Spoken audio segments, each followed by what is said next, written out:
In Nigeria right now, YouTube is kind of this new African magic. It has turned into a decentralized space for filmmaking, and in many ways, it's doing what Nollywood used to do, but without all the rigid structures, heavy budgets, and the industry gatekeeping. You know, on YouTube right now, anybody can be a filmmaker, anybody can be a storyteller. Not just a consumer of content anymore. You're now a creator, and that's what media theorist Henry Jenkins describes as participatory culture. It's a space where people don't just watch, they contribute and create meaning too. Like, look at the ease of opening your YouTube right now. It opens the door for so many other things. And now, even though this shift definitely has its downsides, like the heavy advertising in some of these films to maximize profits, it has also given birth to a new generation of filmmakers. People who aren't really waiting for approval from big institutions, but just looking for a real connection with an audience. And now, one of these creations is the short film Laraba and Balarabe, written and directed by Fatima Binta Gimsay, and starring Susan Pajok and Malum Arik. Now, on the surface, this film is very minimal. I want you to think of Malcolm and Mary, think of the Before Sunrise trilogy, think of conversations with other women. These films, they just have two characters, one main location, barely any prop changes, very few words, sparse dialogue. Except that this time, instead of both characters being flawed, you can't just have one insane demon. Balarabe or Bala. I'll be calling him Bala. By the way, Bala is the male character, Laraba is the female character. So the simplicity in this film is very, very intentional. What the film is really doing is what scholars call psychological realism.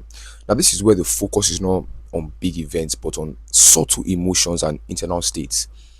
This film to me is not a love story, it's a study of power. And what really makes that work is the silence. You keep quiet. And now let's talk about silence a little bit more. In most films, silence feels like nothing is happening. But in this film, silence feels so loud. Andre Bazin once said that cinema does not need too much manipulation to be powerful. That the real truth just shows up when you just let life unfold naturally on screen. And that's exactly what this film did. There are scenes where Laraba burps while lying down after eating. There are scenes where she's in the bathroom just scrolling on her phone. There are scenes where Bala is eating. We can't even hear him. We can't hear that. There are even, these silent flashbacks of their fights where we just see the captions. Here, the camera does not rush them. The director does not over explain anything. The meaning is just built through the ordinary. Whereas in Nollywood, many times the characters they're announcing every single thing they are doing. It's just not right. And at the same time, this film, it switches between English and Hausa. The characters are talking in English and Hausa, and that just adds this strong sense of realism.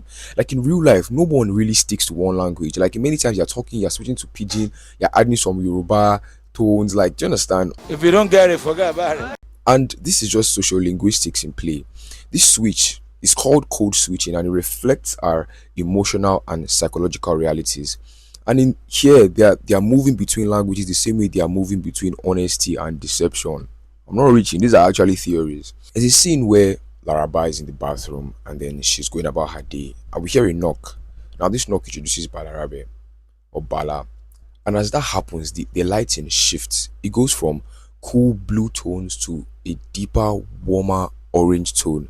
And this is not just for aesthetics, it's semiotics at work, the study of signs and meaning.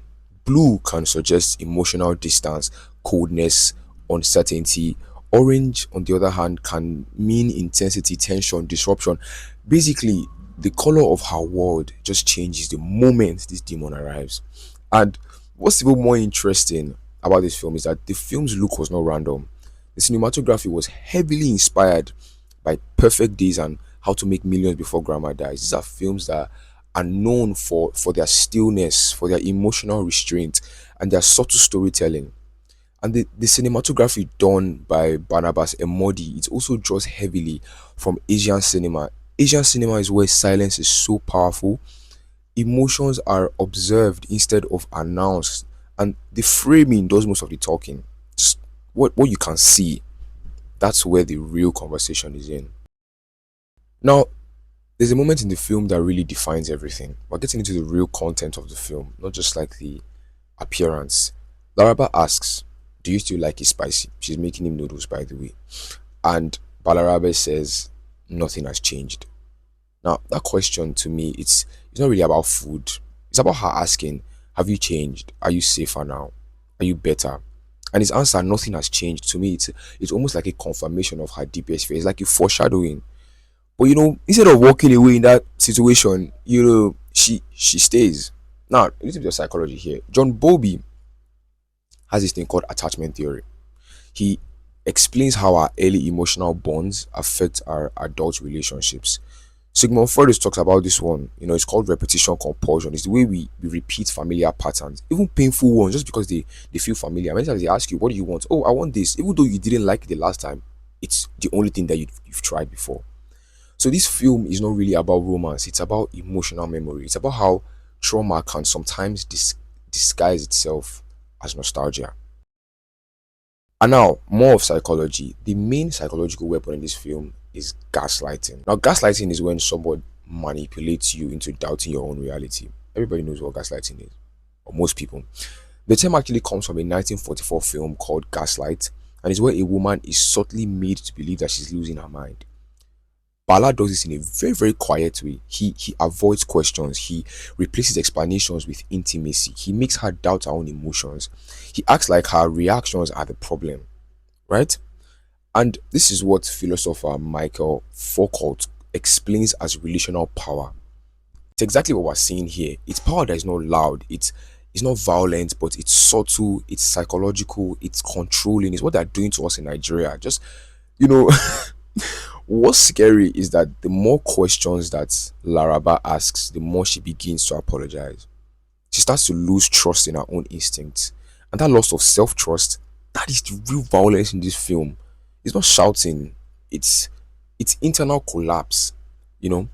And there's even a scene where she's feeding him noodles. And she tells him, "You don't really know how to care about people's emotions." And that moment, to me, it represents emotional labor. It's a concept by sociologist Arlie Hochschild.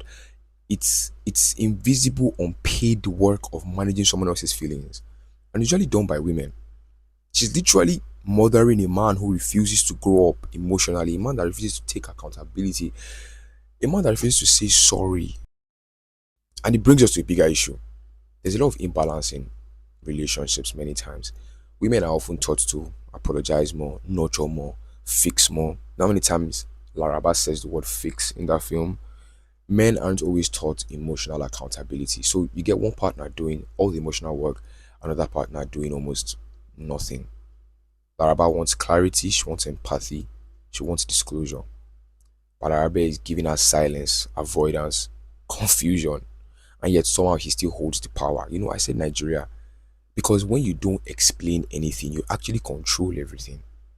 Ignorance, it's a very good trap. And the most painful part about this is his final act.